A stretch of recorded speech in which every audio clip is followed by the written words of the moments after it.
What's going on, YouTube and the rest of the internet? It's the Casual Cutter here, obviously. And today is Wednesday, March 13th, 2019. It's a day that might go down in infamy, actually, as the great cyber attack of 2019. If you've been online at all today, you'll know that Facebook and Instagram were under cyber attack and are completely on the fritz. I am locked out of my Instagram and my Facebook, pretty much. I can kind of get into Facebook. Can't really post, but my Instagram accounts are dead. Frozen, dead in the water, can't get in, can't contact Instagram, can't do anything about it. So until they get this worked out, the Casual Cutter I have no access to on Instagram, and also this new group that I started, which is called TKO, Tri-State Knife Org. I started an Instagram group and a Instagram account and a Facebook group, and it's designed to network people in the tri-state area, so that's Connecticut, New York, New Jersey, and bordering states who are into knives and want to connect and network with one another for the sharing of knowledge, feedback, sales, trades, anything related to knives in this particular region. So go check that out if you're from any of those states in the Northeast. And yeah, but today's video, at least I have this mail call to give me something to do right after work. And this isn't just a normal mail call. This is actually a Grail-Call mail call. You know, the term Grail is used differently by different people. I would say it's a loosely used term, and I'm guilty of that myself. You know, for me, the term Grail knife means a couple of different things. It could either mean something that I thought I could never afford, so it's a Grail, you know, impossible to get. It could be something that's impossible to find as well, which is, I mean, the literal term for Grail is something you're searching for and searching for. You'll never find it, or it doesn't even really exist. It's like a unicorn, right? So, you know, this knife, even though I have it, it actually still fits that criteria. It truly is a Grail of mine. It was a knife that was so limited, only 25 were ever made. And, you know, back in 2013 or 2014 when I discovered it, I didn't actually discover this knife. I discovered the Boker version, production version of this design.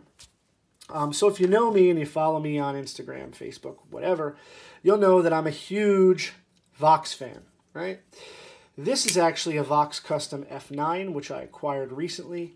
Another knife I thought I would never get my hands on. Another knife limited to only 25 maximum ever produced. But, you know, it wasn't the F9 that was my Grail that I've always been after, but it was the Boker F3. And if you haven't guessed already, that's what's in this little pouch. This pouch isn't actually the pouch that came with the knife, but it's a nice pouch nonetheless. So thanks to the guy I got this from for including that. Now, I thought I'd never get this knife. Somehow I was given a tip. There was one for sale or trade, and I was able to work out a deal with the guy, so I jumped on it because I knew it wasn't going to come around all that often again, and I got it. This, guys, is the Vox Knives F3. Now, if it looks familiar to you, it's because, yes, it is the knife that the Boker F3 is based on. Vox did 25 of these customs, and then he licensed the design over to Boker, like he does with a lot of his designs.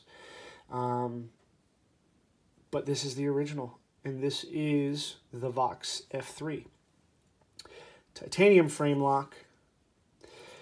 This came in a bunch of different finishes he did, but this is the raw titanium. He also did anodized blue, green, and bronze scales.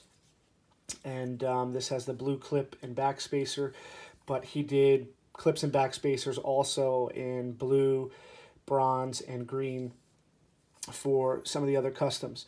Let's take a look at the blade.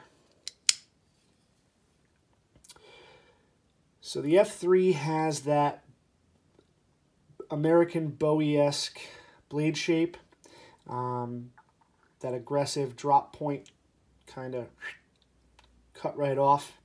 And one of the reasons why this knife appealed to me so much for so long was because of its shape.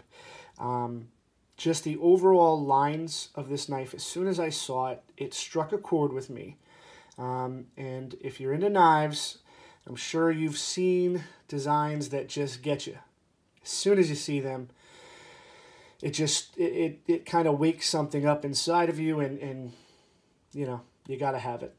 And if you're lucky enough, you can have it. But this is the knife that did that for me.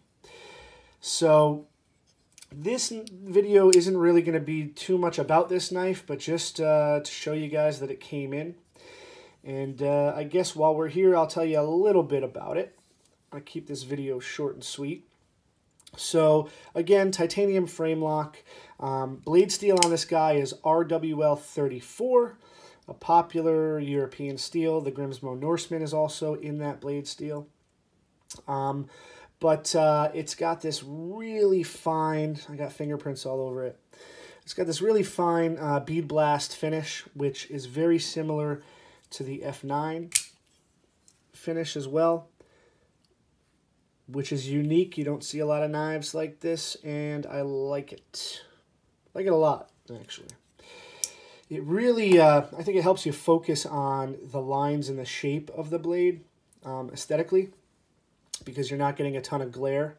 It's kind of that matte finish. So I dig it. The scales on this, again, are raw titanium with a stonewash. Okay, and as is the clip and the backspacer. Now you've probably noticed already that there's something funky going on here, and that's that the knife is tip down carry only. And the reason for that is the overall design of this knife.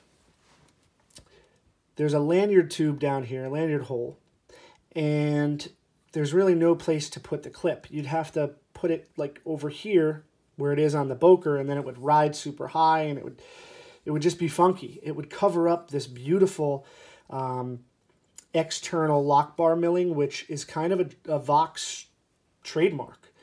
I mean, a lot of his knives have the external milling, which are, I think, just as much an aesthetic as they are a function.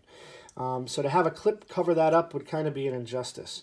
But yeah, this is kind of the only thing that works with this design. You know, would I prefer it to be here? Yeah, sure. I mean, I prefer tip-up carry.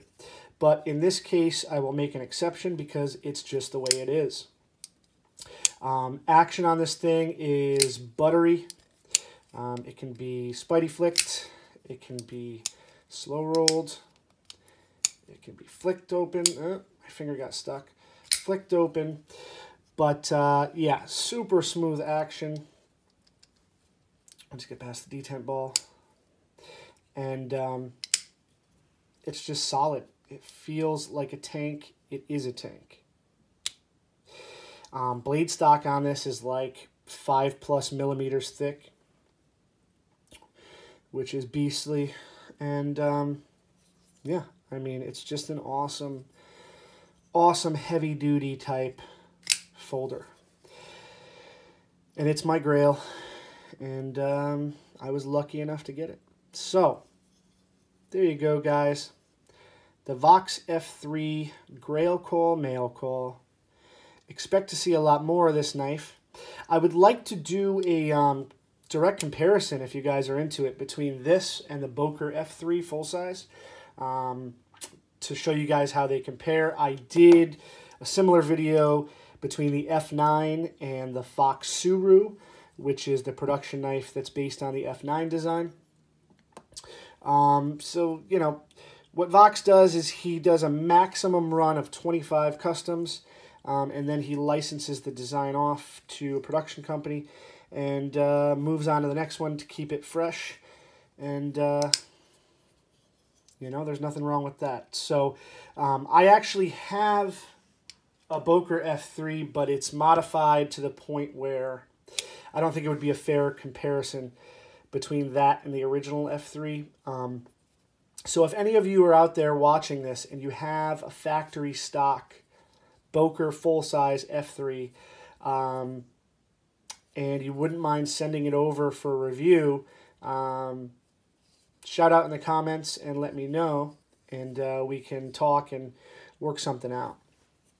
But get a close-up there. You can see that pivot cap, pivot screw is domed and smooth. And then look at those screws. They match. Crazy. Crazy. I'm not going to get into it, but this is the F3 again. I am the Casual Cutter. And I'll catch you guys on the next one. Thanks for watching.